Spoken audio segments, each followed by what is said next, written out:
was lying on the floor with my daughter. It was one of those rare opportunities when the house was kind of quiet, and we were sitting there doing homework. And it was nice because my house is so often so chaotic. My toddler, 15 months, is climbing everything. My daughter's rushing off to soccer or ballet.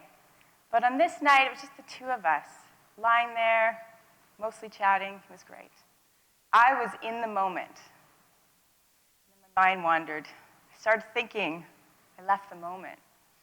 I wondered, how can we do more of this? We really need to have more of these moment times together. And I turned to her and I said, this is really nice. We should do more of this. Maybe we should schedule a family meeting. My daughter's 6, so therefore she's almost always very present. She says to me, well, I don't think we've seen enough butterflies lately.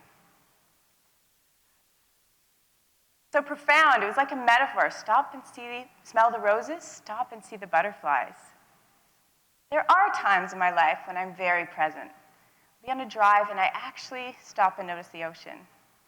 Times when my husband and I ask about each other's day and actually stop to hear the answer.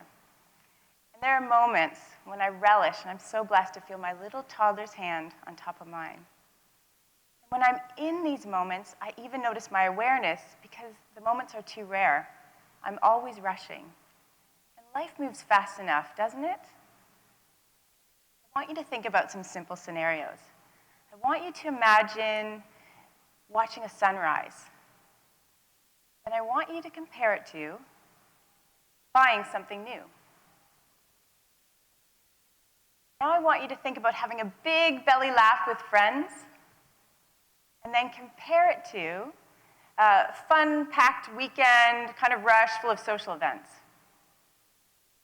And lastly, I want you to think about watching your child's performance fully engaged versus half watching when you've got your phone going and the camera, and you're trying to get a good shot, so you're not really totally present. Each of these scenarios should elicit very different emotions. In the first set of scenarios, you should feel a sense of replenishment or satisfaction that the second scenarios just can't deliver on. They never satisfy. The Japanese have a word for mindful walks in the forest called shinrin-yoku, meaning forest bathing. It's considered a natural way to cleanse oneself of stress. And science confirms this, stating that the essential oils breathed in from the trees gives immune-boosting properties, just from a very present walk. And these everyday experiences are available to us to take part in, regardless of what we're going through. And I struggle with this. And I know many of you do too, because talking with people about their problems is my line of work. As a psychotherapist, I work with people that are struggling in various aspects of life. They're ceaselessly striving. They are worried about the future. They're ruminating on the past. They have unhealthy attachments, unhealthy expectations. We have everything we need to be happy right now. Let's face it, our worries or our fears, what we generally get freaked out about, are rarely happening in the moment. They're things that could happen, might happen, but often don't happen, at least not in the way we feared. We worry about the past. I should have sent that email yesterday. Or the future. How am I going to face my ex at the wedding this summer?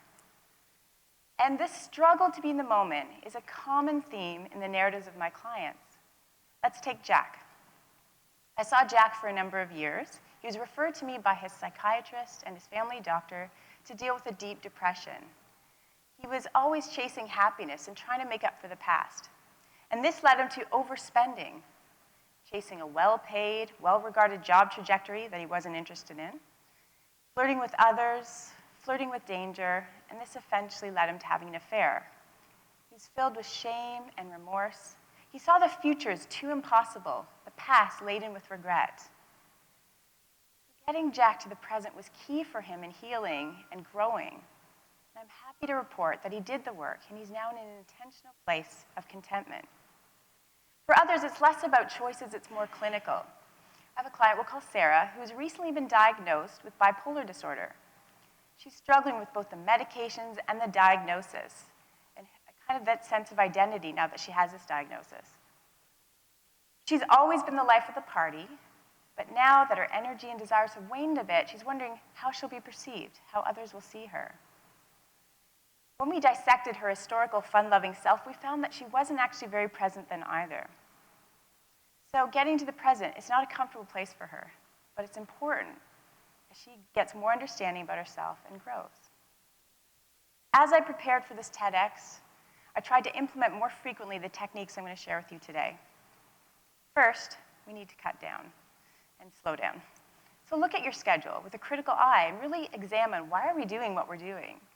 Sometimes they're important, but sometimes obligations and commitments are based on unhealthy motivations or even guilt. If we cut out and make room, then we can fully be present for the things that we do attend. Secondly, the 5-5-5 technique. Now, this is a sleep technique, and anyone who struggles with sleep knows that you have to be in the present to fall asleep. If you're in the past or the future, you just can't get there. So this technique will bring you there. So I want you to look around the room and just think of 5 things you can see. You might see the lights, me, this big red carpet, the palm trees, my daughter behind. Now, 5 things you can hear. You might hear someone's phone. You might hear the buzz of the mic, the air conditioning, a shuffle, a laughter. Now, 5 things you can feel.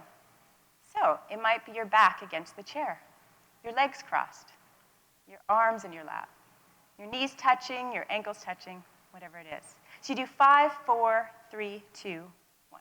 Now for sleep, if you fall asleep in this, that's great. That's the idea. But I often use it with my clients just to practice presence during the day.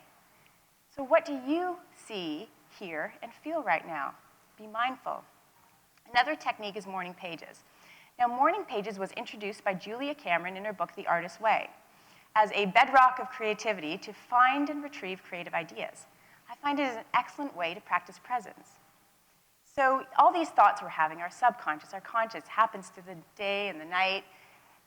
This technique helps you kind of put them and anchor them somewhere. So here's how it works. You get out a notebook first thing in the morning, as soon as you wake up, and you write 3 pages. No more, no less. It can be about anything. It could be about, this is a ridiculous assignment. It could be a partial grocery list, or maybe you write about your hopes and dreams. I just find it an excellent way to practice presence, anchor your thoughts, get focused, and move on with your day. And lastly, we need to check in with ourselves. How present are you? What do you need to do to be more present? What do you need to let go of to be more aware? As I practice these techniques, I let go of more things in the schedule. I did morning pages. It helped me get more focus in my day. I looked around. I breathed in, and I checked in with myself. And this helped me become a little less stressed, and my family become less stressed as well. Nurturing presence is an opportunity, but rarely how we live day to day. It's simple, it's healing, and it's always available to you. So I want to ask you something. Have you seen enough butterflies lately?